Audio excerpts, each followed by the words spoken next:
Hello, good morning. मैं आ गई चुलबुली एक नई कहानी के साथ।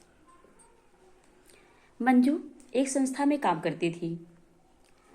मंजू उस संस्था में बदलाव के लिए कुछ ना कुछ प्रयास किया करती थी।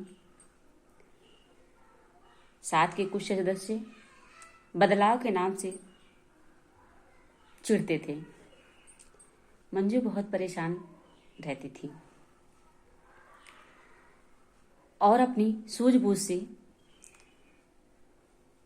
संस्था में काफ़ी परिवर्तन ला दिया। मंजू से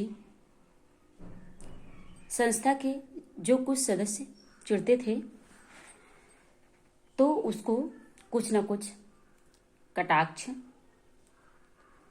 बोलते रहते थे। फिर भी मंजू परेशान नहीं होती थी। वो उस कटाक्ष को एक साइड रखकर अपने कर्तव्य पथ पर चलती रहती थी। मंजू ने एक दिन सोचा, क्यों ना नई खोज के माध्यम से इसमें सौंदर्य का रूप भर दिया जाए। परंतु विपक्षी जो लोग हैं ना, वो तो भैया कभी नहीं सहमत होंगे।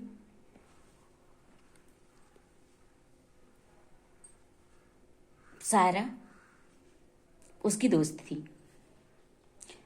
मंजू ने एक दिन सायरा से अपनी बात कही। देख सायरा, मैं बहुत परेशान रहती हूँ। कितना भी मैं साइड में रखा करूं, लेकिन जो इनकी बातें हैं ना, वो कहीं ना कहीं मेरे माइंड में चलती रहती हैं। मैं अच्छे कार्य के लिए बहुत मेहनत करती हूँ, लेकिन कुछ मार्ग में रोड़े ऐसे अटक जाते हैं कि अवरोध हो जाते हैं। सायरा ने मंजू की ये सारी बात तो सुन ली। मंजू ने कहा, सायरा चलो एक दिन कहीं घूमने चलते हैं। अच्छा, दोनों दोस्त निकल पड़ती हैं भ्रमण के लिए।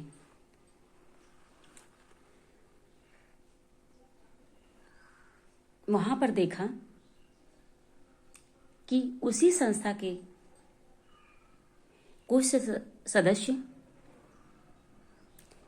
मंजू जिस पद पर थी उसी पद पर सेम माहौल था। मंजू ने कहा, कुछ तो गड़बड़ है सायरा, कुछ तो गड़बड़ है।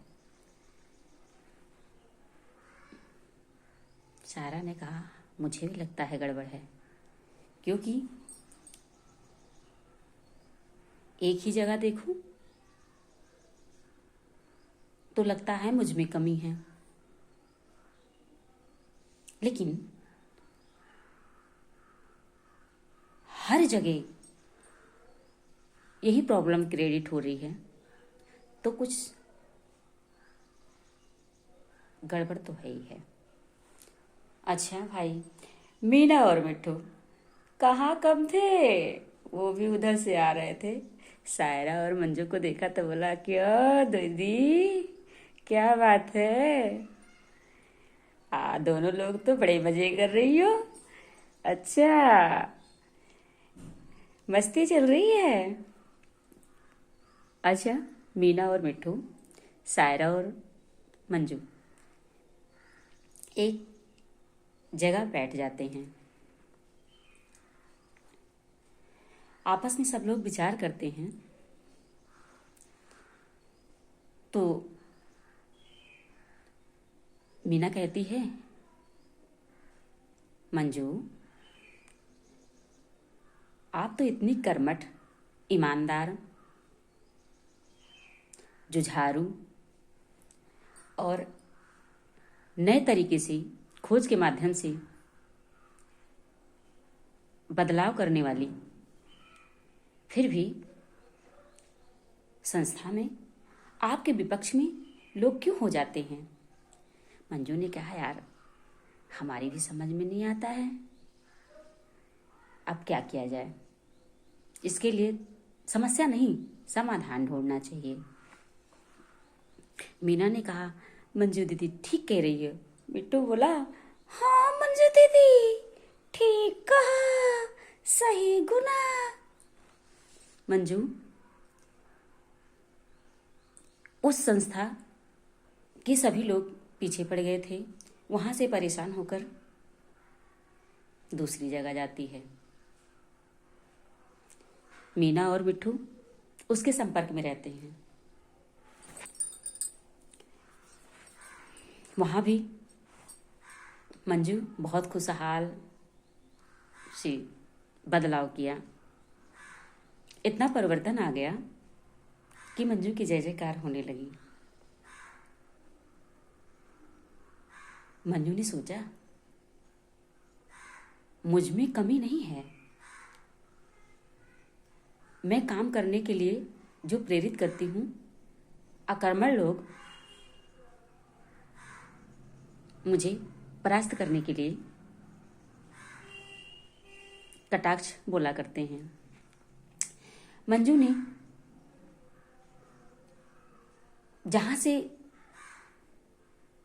संस्था का परित्याग कराई थी, परित्याग क्या, जब लोग लड़ने में सक्षम नहीं होते हैं, सामना नहीं कर पाते हैं, तो क्या कुछ न कुछ पर्सनल जीवन में जहर घोलने की कोशिश करते हैं।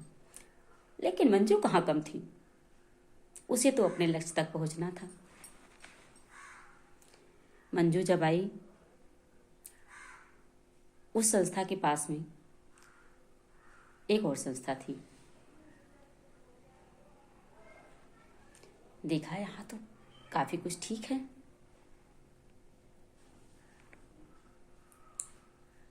फिर मंजू को लगा, नहीं, हम तीसरी जगह जाएंगे और देखेंगे कि यहाँ क्या चल रहा है।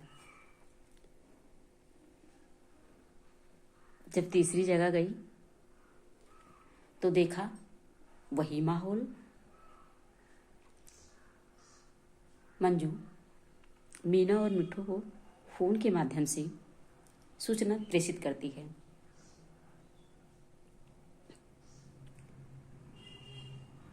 देखो मीना, आप भी एक लड़की हैं और लड़की की फीलिंग समझ सकती हैं कि इस तरह से बर्ताव अपनी स्वार्थ बस किया जाए तो कितना मुश्किल का काम है। सायरा, मीना, मिट्ठू मंजू की बात सुन रहे थे। फिर भी उन्होंने कहा, परेशान मत हो, घबराओ नहीं, एक न एक दिन तो लक्ष्य मिल जाएगा। मंजू बहुत तेज थी, बहुत बुद्धिमान थी। वो उससे सामना करने वाले डरते थे, सामना करने के लिए बहुत डरते थे, और जब हार जाते थे तो उसको उस संस्था से भगा देते थे। मंजू ने कहा, अब क्या किया जाए, कैसे बदलाव लाया जाए, बड़ी परेशानी की बात है, क्योंकि नए तरीके से जीवन यापन करना, लाइफस्टाइल को बदलना, इसके लिए हम क्या करें। मंजू कुछ दिन तक बहुत दुखी रहने लगी और मीना, मिट्ठू, सायरा उसके संपर्क में बराबर रहे। देख मीना, घबराना नहीं। फिर भी मंजू कहाँ घबराने वाली थी। मंजू अपनी सूझबूझ के द्वारा पास के पार्क में बैठकर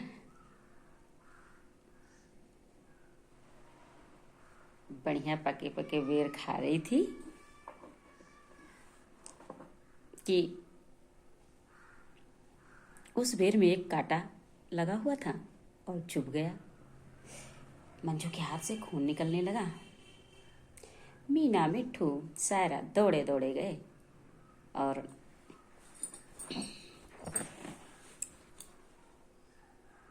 उसका प्राथमिक उपचार किया। मीना, मंजू तू इतनी परेशान क्यों रहती है यार? चल ना, छोड़, अपनी दुनिया में जी ले। फिर भी मंजू ने हार नहीं मानी। वो बोली, नहीं, मैं बदलाव करके ही रहूंगी। मैं उस गड़बड़ घोटाले को तो निकाल के ही रहूंगी जो अपनी स्वार्थवश संस्था की कितनी महिलाओं की जिंदगी के साथ खेलने की कोशिश करता है।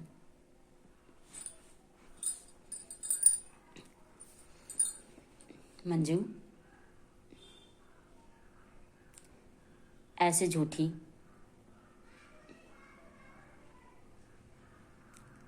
अफवाहों से कभी कभी बहुत परेशान हो जाती थी कि मेरे जीवन में ये सब तो नाम मात्र भी नहीं है।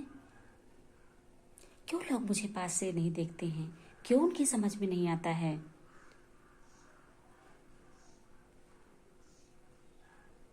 अच्छा, सोचते समय हल निकल आता है और बोलती है, देखो सायरा, मीना, मिट्ठू, हम सब एकजुट होकर समस्या पर नहीं, समाधान पर काम करते हैं। समस्या जहां उत्पन्न होती थी, समाधान तुरंत ढूंढ लिया जाता था। मंजू अपने लक्ष्य को पाने के लिए आगे बढ़ती हैं। मीना, मिट्ठू, सायरा, मंजू सब हंसते हुए अपने अपने घर को चलते हैं। मिट्टू बोलता, मंजू दीदी जीत गई, मंजू दीदी जीत गई, अब शायरा और मीना और मुझे मिठाई मिलेगी, क्यों ना मंजू दीदी? मंजू ने कहा, हाँ मिट्ठू, क्यों नहीं मिठाई मिलेगी। चलो, सब लोग अपने अपने घर चलते हैं। कल पुनः एक नई कहानी के साथ सब लोग भ्रमण पर निकलते हैं। बाय।